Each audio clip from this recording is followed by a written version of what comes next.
Halo pendengar kisah, selamat datang kembali di channel kami yang membahas kisah kriminal yang benar-benar terjadi di seluruh dunia.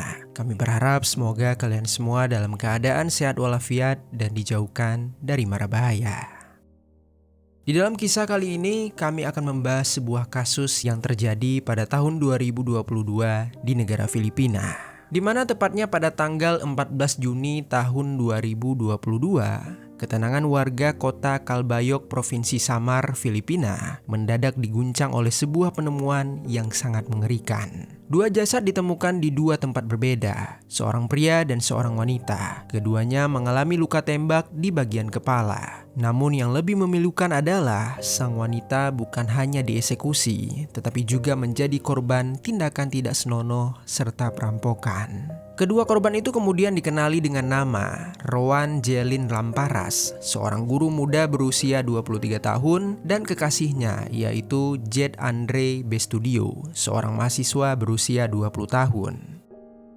Bagaimana cerita selengkapnya tentang kasus yang mengerikan ini? Jadi beginilah kisah di baliknya.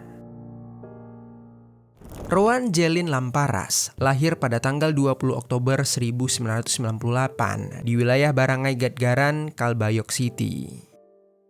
Rowan adalah anak sulung dari pasangan Rosita dan juga Gorgonio Lamparas. Sebagai anak pertama, Rowan dikenal sebagai sosok penyayang dan lembut terhadap adik-adiknya. Sang ibu yaitu Rosita sering bercerita kepada kerabatnya kalau dia melihat Rowan sebagai anak yang manis, periang, dan pekerja keras. Sejak kecil, Rowan bercita-cita menjadi polisi. Dia ingin melindungi dan membantu orang-orang. Namun sang ibu tidak mengizinkannya karena pekerjaan polisi dianggap terlalu beresiko, terutama bagi seorang perempuan. Akhirnya Rowan memilih jalur pendidikan. Dia menempuh pendidikan di sebuah kampus yang bernama Northwestern Samar State University. Di sana dia mengambil jurusan pendidikan dan Rowan telah berhasil menjadi seorang sarjana. Tak lama kemudian dia pun diterima sebagai guru di sebuah sekolah yang bernama Calbayog City National High School. Lalu sementara itu, Jed Andre Bestudio, kekasih dari Rowan, lahir pada tanggal 27 Juni tahun 2001. Andre adalah anak ketiga dari 4 bersaudara. Orang tuanya bernama Teresita dan juga Claudio Bestudio, dan mereka telah lama tinggal di desa Barangay Hamoraon, Calbayog City. Orang tua Andre menggambarkan putranya sebagai anak yang penurut, rendah hati, dan penyayang keluarga. Saat kejadian tragis ini terjadi, Andre sedang menempuh tahun ketiganya di jurusan teknik mesin di kampus yang sama dengan Rowan. Andre dikenal oleh teman-temannya sebagai mahasiswa yang pendiam, rajin, dan sangat perhatian terhadap kekasihnya. Kisah cinta keduanya berawal pada tahun 2020 ketika mereka pertama kali bertemu di kampus Northwestern Samar State University. Pertemuan itu menumbuhkan pertemanan yang hangat dan seiring waktu persahabatan mereka berubah menjadi cinta. Perbedaan usia tidak menjadi penghalang bagi mereka. Hal itu justru membuat hubungan mereka semakin erat dan saling melengkapi. Orang tua mereka pun juga merestui hubungan itu setelah melihat betapa seriusnya mereka menjalin sebuah hubungan. Rowan sering datang ke rumah keluarga Andre dan bahkan sudah dianggap seperti anggota keluarga mereka sendiri. Begitu pula dengan Andre, dia juga akrab dengan adik-adik Rowan.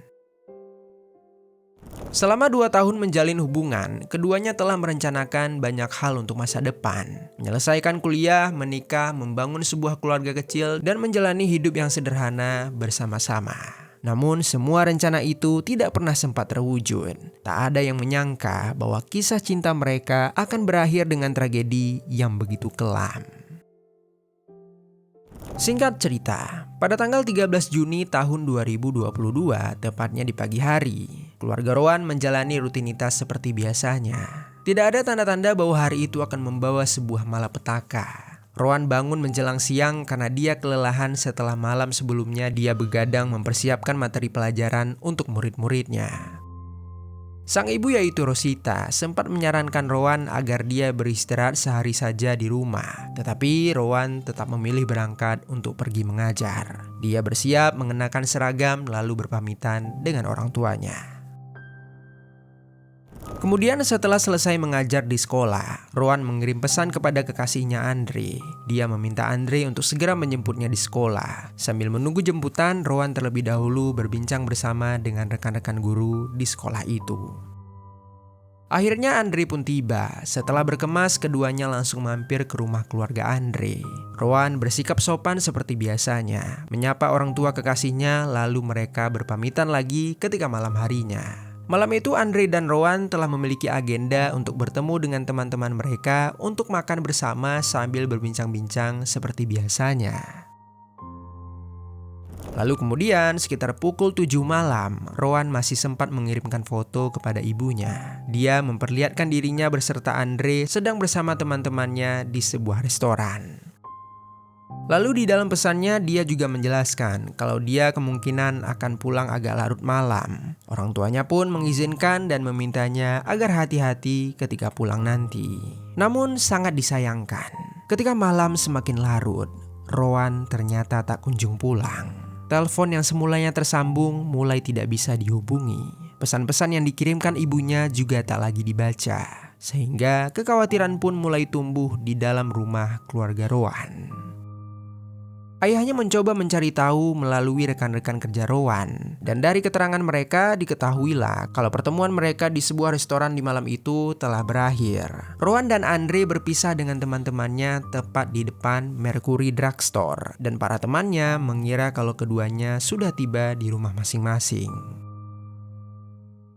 Waktu pun berlalu, Rowan belum juga kembali dan ponselnya tetap tidak aktif. Rasa cemas membuat keluarganya sulit beristirahat. Rosita yaitu ibunya sempat terjaga sepanjang malam. Namun akhirnya dia pun tertidur karena kelelahan. Lalu ketika fajar menyingsing, Rosita segera memeriksa kamar Rowan. Tempat tidurnya masih terlihat rapi. Perasaan gelisah seketika berubah menjadi panik. Dia bergegas menuju rumah keluarga Andre untuk menemukan jawaban. Namun ternyata keluarga Andre juga sedang diliputi kecemasan yang sama. Mereka belum melihat Andre sejak malam hari.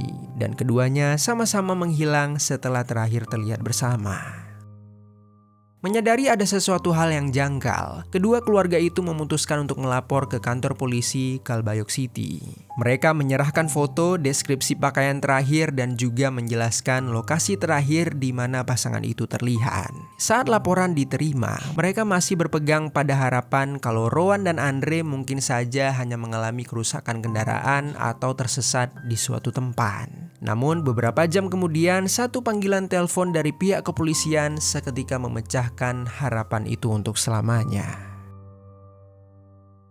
Beberapa jam setelah laporan kehilangan Rowan dan Andre diterima oleh kepolisian, sebuah panggilan darurat terhubung ke Calbayog City Police Station. Saat itu waktu menunjukkan sekitar pukul 11 pagi, tanggal 14 Juni tahun 2022. Yang mana ada seorang warga melaporkan kalau dia menemukan sesosok jasad seorang pria di tepi jalan Barangay San Policarpio, tepatnya di wilayah proyek Consolatric Diversion Road. Saat itu petugas segera bergegas ke lokasi, dan ternyata benar itu adalah jasad seorang pemuda. Dia tergeletak di pinggir selokan air, mengenakan kaos hitam dan juga celana pendek. Tubuhnya telah kaku dan di bagian kepalanya terdapat sebuah luka tembak. Di dekat tubuhnya ditemukan selongsong peluru dan juga jejak kendaraan. Melalui pemeriksaan awal dan foto yang dikirimkan, keluarga dengan kondisi terkejut dan histeris mengkonfirmasi kalau itu adalah Andre, putra mereka yang hilang. Kabar itu seketika mengubah suasana menjadi duka mendalam. Kedua orang tuanya diliputi rasa syok yang sangat luar biasa. Andre ditemukan dalam kondisi mengenaskan. Dari hasil pemeriksaan medis, penyebab kematiannya adalah kehilangan cairan merah dalam jumlah besar akibat luka tembak di bagian kepala. Peluru tidak menembus keluar, namun luka itu cukup parah untuk menyebabkan suatu kematian seketika. Barang-barang pribadi milik Andre seperti ponsel, dompet, dan sepeda motornya juga ikut hilang. Sehingga polisi menduga kuat kalau insiden tersebut adalah kasus perampokan disertai pengeksekusian. Lokasi kejadian kemudian dipasangi garis polisi dan barang bukti dikumpulkan dengan hati-hati. Lalu seiring waktu berjalan, sore telah berganti malam dan baru beberapa jam setelah jasad Andre ditemukan, sebuah laporan baru kembali masuk ke pihak kepolisian. Sekitar pukul 8 malam, seorang warga melaporkan kalau mereka menemukan tubuh seorang perempuan di kawasan Barangay Bagacay. Lokasi itu berjarak sekitar 8 km dari tempat penemuan jasad Andre sebelumnya.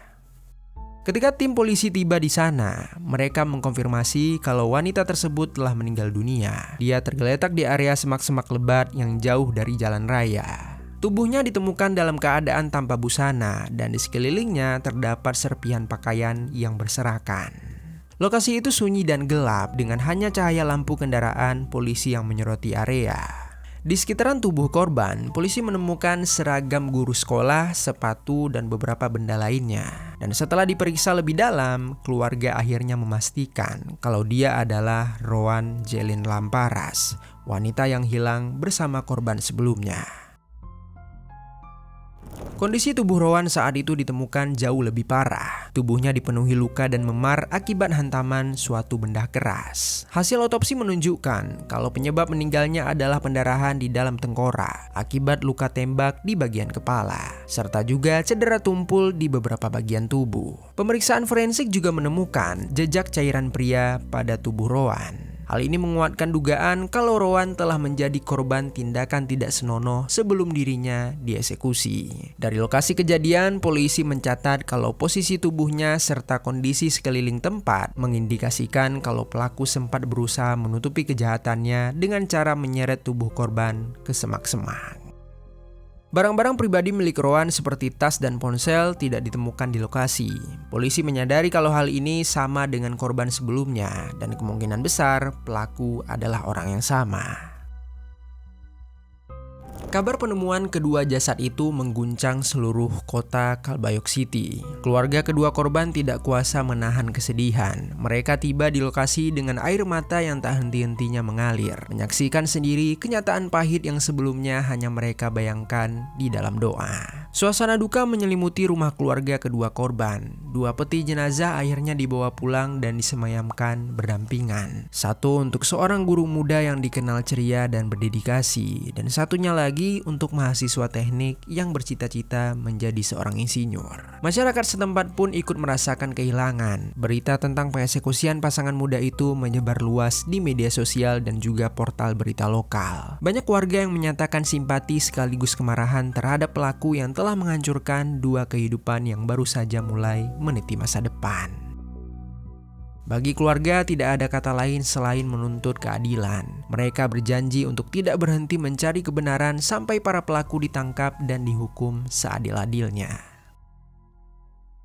Lalu keesokan harinya, polisi mengumumkan dimulainya penyelidikan secara besar-besaran. Tim investigasi dibentuk dan seluruh unit kepolisian Calbayog City dikerahkan untuk mengejar pelaku yang masih bebas berkeliaran. Dari titik inilah, penyelidikan kasus Rowan dan Andre mulai bergerak cepat, membuka lembar demi lembar misteri yang menutupi malam pengeksekusian itu. Hasil pemeriksaan di awal menunjukkan kalau kedua korban kehilangan sejumlah barang pribadi, termasuk ponsel, uang, dan motor milik Andre. Dari temuan itu, polisi menduga kuat kalau peristiwa ini berawal dari perampokan yang disertai kekerasan dan pengeksekusian. Selain itu, ditemukan juga bekas peluru di TKP, yang mana ini menjadi petunjuk penting dalam pelacakan senjata api yang digunakan oleh pelaku. Sementara itu, tim forensik mengumpulkan sidik jari dan sampel DNA dari pakaian serta tas korban untuk dicocokkan di kemudian hari. Pada pagi berikutnya, sekitar pukul 11 siang, seorang warga melaporkan kepada pihak kepolisian bahwa ada sebuah motor yang ditinggalkan di pinggir jalan. Ketika polisi memeriksa lokasi, mereka mendapati kalau motor tersebut adalah motor milik Andre. Penemuan tersebut menjadi titik terang pertama dalam kasus ini. Lalu langkah berikutnya adalah menelusuri rekaman CCTV di sepanjang jalan tempat motor itu ditemukan. Setelah memeriksa sejumlah kamera di sekitaran area, polisi menemukan sebuah rekaman penting, di mana terlihat dua sepeda motor melintas sekitar pukul 10 malam. Dalam rekaman itu tampak satu motor milik pelaku berisi 3 orang, sementara motor milik Andre dikendarai oleh 1 orang. Tak lama kemudian pengendara motor Andre tiba-tiba berhenti di pinggir jalan dan kemudian si pengendara dia pindah ke motor pelaku yang berisi 3 orang sebelumnya, sehingga motor itu akhirnya dinaiki oleh 4 orang sekaligus. Mereka melaju bersama dan salah satu penumpang yang berada di tengah ternyata adalah seorang wanita yang tidak sadarkan diri. Setelah dilakukan pemeriksaan silang dengan laporan orang hilang, polisi menduga kalau wanita dalam video tersebut adalah Rowan Lamparas. Ini menjadi bukti awal bahwa ada lebih dari satu pelaku yang terlibat dalam kasus ini. Dari analisis CCTV dan juga keterangan saksi, polisi mulai menelusuri identitas para pelaku. Mereka menduga ketiganya adalah penduduk lokal yang mengenal wilayah tersebut dengan sangat baik, karena lokasi kejadian terletak di daerah sepi dan jarang dilewati oleh orang-orang pada malam hari. Para pelaku kemudian ditetapkan sebagai person of interest, dan satuan tugas khusus bernama Special Investigation Task Group dibentuk untuk fokus pada kasus ini. Kepolisian bekerja sama dengan unit intelijen regional serta aparat pemerintah kota. Bahkan wali kota Kalbayog City yang bernama Raymond Ooi turut mengumumkan sebuah hadiah bagi siapapun yang dapat memberikan informasi terkait keberadaan atau identitas pelaku. Lalu juga ada Kepala Polisi Kalbayog City, yaitu Letnan Kolonel Erikson Del Rosario. Dia menginstruksikan kepada seluruh anggotanya untuk memeriksa ulang setiap catatan kriminal yang berkaitan dengan kasus perampokan atau kekerasan bersenjata di wilayah tersebut.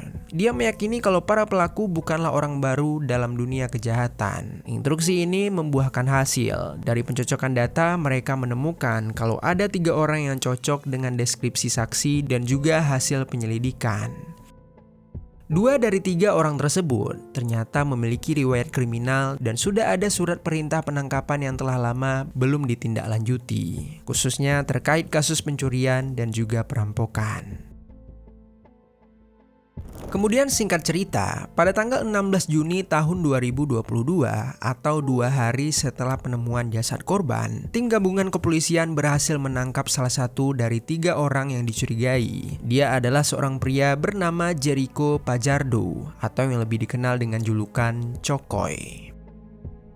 Saat penangkapan, polisi menemukan sejumlah barang yang memperkuat dugaan kalau dia memiliki hubungan dengan tindak kriminal serupa. Namun ketika diinterogasi, Jericho membantah keterlibatannya dalam pengeksekusian Rowan dan juga Andre. Dia bersikeras bahwa pada malam kejadian, dirinya sedang berada di wilayah lain. Tetapi meski begitu, penyidik tidak langsung percaya. Jericho tetap ditahan untuk pemeriksaan lebih lanjut. Tak berselang lama, polisi juga berhasil menangkap tersangka kedua, yaitu seorang pria bernama Glenn Bakulpo. Sama seperti Jericho, Glenn juga memiliki riwayat kejahatan kasus pencurian. Saat penangkapannya, polisi menemukan sebuah senjata api ilegal di barang-barang miliknya. Senjata itu segera dibawa ke laboratorium balistik untuk diperiksa. Polisi ingin memastikan apakah senjata tersebut merupakan senjata yang digunakan saat kejadian berlangsung. Lalu sementara itu, kedua penangkapan tersebut menimbulkan reaksi besar dari masyarakat. Warga Kalbayog City yang selama beberapa hari diliputi ketakutan, kini mulai berani untuk bersuara. Mereka merasa lega sekaligus geram. Mereka menyadari bahwa orang-orang yang telah lama berkeliaran dengan catatan kriminal, kini baru ditangkap setelah tragedi besar terjadi. Beberapa hari kemudian, suasana duka berubah menjadi gerakan sosial. Mahasiswa dan warga dari berbagai komunitas bergabung dalam aksi damai yang mereka sebut dengan Walk for Justice, Walk for Peace. Acara ini juga diikuti oleh mahasiswa kampus tempat korban berkuliah. Mereka berjalan bersama-sama sambil membawa spanduk bertuliskan seruan keadilan dan juga foto kedua korban. Lalu di media sosial, tanggar-tanggar seruan keadilan untuk Rowan dan juga Andre terus bermunculan. Banyak warga menilai bahwa kasus ini mencerminkan kelalaian sistem hukum, sebab 2 dari 3 tersangka ternyata sudah memiliki surat perintah penangkapan sejak lama. Masyarakat mulai mempertanyakan, jika aparat melaksanakan pemerintah penangkapan itu lebih cepat, apakah tragedi ini bisa dicegah? Lalu, kepolisian Kalbayog kemudian memberikan penjelasan. Menurut mereka, surat perintah penangkapan yang sudah lama tersebut tidak pernah sampai ke kantor polisi lokal. Kepala Polisi Letnan Kolonel Erikson mengatakan kalau dia baru saja mengetahui adanya surat tersebut setelah memerintahkan pengecekan ulang di seluruh arsip pengadilan. Di tengah tekanan publik, ada satu kejadian tak terduga yang mengubah arah penyelidikan sepenuhnya. Beberapa hari setelah aksi solidaritas berlangsung, seorang remaja datang ke kantor polisi ditemani oleh ibunya. Dia menunduk dalam ketakutan dan membawa pengakuan yang akan menguak seluruh misteri di balik pengeksekusian Roa dan juga Andre. Jadi beberapa hari setelah dua tersangka tertangkap, penyelidikan polisi masih berlanjut. Kasus ini belum sepenuhnya terurai. Banyak pertanyaan yang belum terjawab, terutama mengenai bagaimana kejadian tragis itu benar-benar berlangsung pada malam tanggal 13 Juni tahun 2022.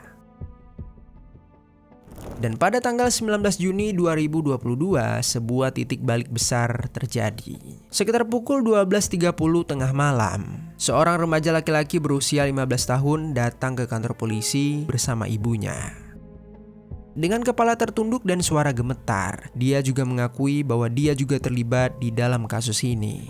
Remaja tersebut dikenal dengan panggilan Janjan. Dia tinggal di wilayah yang sama dengan salah satu korban, yaitu Andre. Dia mengatakan kalau selama beberapa malam terakhir, dia tidak bisa tidur.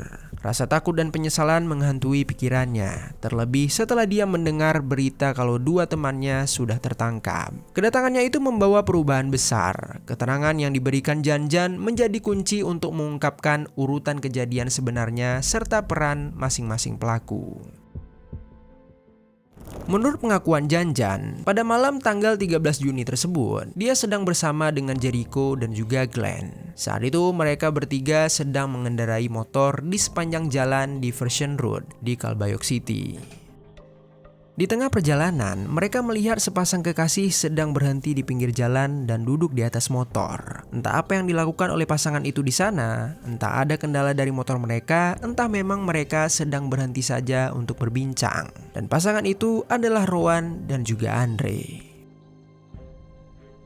Melihat kesempatan tersebut, salah satu pelaku yaitu Glenn mengeluarkan senjata api yang dibawanya dan memutuskan untuk melakukan perampokan spontan. Dia menodongkan pistol dan menyuruh keduanya menyerahkan barang-barang berharga milik mereka. Andre saat itu sempat terkejut, tetapi kemudian Andre ternyata mengenali wajah para pelaku karena mereka tinggal di desa yang sama. Dia mencoba membujuk agar mereka tidak berbuat kejahatan. Andre mengatakan saat itu kalau dia akan memberikan apapun yang mereka minta. Pada pihak penyidik, Janjan mengakui kalau saat itu dia sendiri merasa ketakutan dan sempat memohon kepada kedua temannya agar tidak menyakiti pasangan tersebut. Namun salah satu pelaku yaitu Glenn tidak mau mendengarkan dirinya. Karena menganggap identitas mereka sudah dikenali oleh Andre, Glenn pun memutuskan untuk menembak Andre tepat di bagian kepalanya. Dan akhirnya Andre pun seketika terjatuh ke dalam selokan di pinggir jalan. Lalu sementara itu, Rowan yang melihat kekasihnya terjatuh, dia pun panik dan berlari ke arah tubuh Andre sambil menangis. Dia juga memohon kepada para pelaku untuk tidak melukai dirinya. Namun Glenn ternyata tak berhenti. Glenn mengancam Rowan dengan menodongkan pistol ke arah Rowan dan memerintahkan Rowan untuk segera naik kembali ke atas jalan. Dalam kondisi ketakutan, Rowan pun menurutinya. Lalu saat Rowan sudah di atas jalanan, Glenn seketika langsung memukul Rowan menggunakan sebuah benda keras. Dari pukulan itu, Rowan kehilangan kesadarannya. Setelah itu, tubuh Rowan yang pingsan diangkat dan dibawa ke atas motor oleh Glenn dengan bantuan Jericho dan juga Janjan. Mereka ketika itu juga membawa motor milik Andre yang kemudian dikendarai oleh Janjan. Mereka melanjutkan perjalanan dan meninggalkan Andre yang sudah mengeregang nyawa di tempat sepi tersebut. Namun setelah beberapa meter berjalan, motor Andre yang dikendarai Janjan tiba-tiba saja mogok. Dan akhirnya Janjan pun bergabung dengan motor yang berisi Glenn, Rowan, dan juga Jericho. Tak lama kemudian mereka berhenti di sebuah jalanan sepi dengan semak lebat di kawasan Barangay Bagacay. Dan di tempat itulah tragedi mencapai puncaknya. Berdasarkan pengakuan Janjan, di lokasi itu Glenn membawa Rowan yang tak berdaya ke area semak-semak yang jauh dari jalanan raya. Sementara itu Janjan dan Jericho menunggu di tepi jalan dan tidak berani mendekat. Beberapa menit kemudian mereka mendengar suara gaduh dari arah tempat Glenn berada. Dari sana diketahui kalau Glenn telah melakukan tindakan tidak senonoh kepada Rowan. Dan tak lama setelah itu Glenn menembak kepala Rowan yang kemungkinan di saat itu Rowan telah sadar dan melakukan suatu perlawanan. Polisi kemudian menyimpulkan kalau urutan ini sesuai dengan temuan forensik di lokasi kejadian. Luka tembak di bagian kepala, luka akibat benturan benda keras, dan adanya cairan pria yang mengkonfirmasi telah terjadinya tindakan tidak senonoh. Keterangan dari Jan sangat membantu penyidik untuk menutup seluruh celah kasus. Berdasarkan pengakuannya, polisi dapat memastikan urutan waktu, lokasi, dan tindakan setiap pelaku. Kemudian pada tanggal 20 Juni tahun 2022 atau 6 hari setelah penemuan jasad, kasus ini secara resmi diajukan ke pengadilan dengan dakwaan perampokan disertai pengeksekusian yang diperberat oleh tindakan tidak senonoh. Jericho Fajardo alias Cokoy dan juga Glenn Bakulpo sebagai pelaku dewasa, mereka ditahan di penjara Kalbayog City dan mereka menghadapi hukuman berat yaitu penjara seumur hidup. Mengapa Jericho mendapatkan hukuman yang sama dengan pelaku utama yaitu Glenn? Hal ini dikarenakan dalam sistem hukum Filipina yang mengacu pada Revised Penal Code of the Philippines, ketika beberapa orang bersama-sama melakukan kejahatan dengan tujuan dan tindakan yang saling mendukung, semuanya dapat dihukum setara dengan pelaku utama. Artinya meskipun hanya satu orang yang menembak, jika yang lain berada di tempat kejadian, membantu, ikut membawa korban atau tidak mencegah kejahatan padahal mereka bagian dari kelompok yang sama, maka semuanya dianggap berpartisipasi aktif dalam tindakan kejahatan. Lalu sementara itu pelaku ketiga yaitu Jan. Saat itu dia masih berusia 15 tahun. Sehingga Jan hanya bisa ditempatkan di bawah pengawasan Departemen Kesejahteraan Sosial dan Pembangunan. Namun ketika itu karena Jan sempat berusaha melarikan diri, Jan pun kemudian dipindahkan ke Women and Children Protection Desk Custodial Facility, sebuah pusat tahanan khusus bagi pelaku remaja dalam kasus berat. Pihak kepolisian di saat itu menjelaskan kalau setelah Jan berusia 18 tahun, Jan akan dipindahkan ke fasilitas tahanan dewasa untuk menjalani sisa masa hukumannya, mengingat tingkat kejahatan yang luar biasa berat dalam kasusnya. Di tengah suasana duka, keluarga Rowan dan Andre terus memperjuangkan keadilan hingga persidangan tuntas. Mereka percaya bahwa Tuhan melihat segalanya dan bahwa kebenaran akan tetap menang pada waktunya. Berbagai aksi solidaritas terus bermunculan. Mahasiswa di Kalbayog City masih kerap mengadakan doa bersama untuk mengenang Rowan dan juga Andre. Guru-guru di sekolah tempat Rowan mengajar juga mengadakan upacara untuk mengenang Rowan sebagai pendidik muda yang penuh dedikasi. Sementara itu, teman-teman Andre di kampusnya juga masih menaruh foto Andre di laboratorium teknik, sebuah tempat di mana Andre dulu sering belajar hingga larut malam. Untuk Rowan dan Andre, mari sama-sama kita berdoa. Semoga mereka diberikan kedamaian di tempat selanjutnya. Dan untuk kita semua para pendengar kisah, semoga di dalam kisah kali ini ada pelajaran baik yang dapat kita ambil.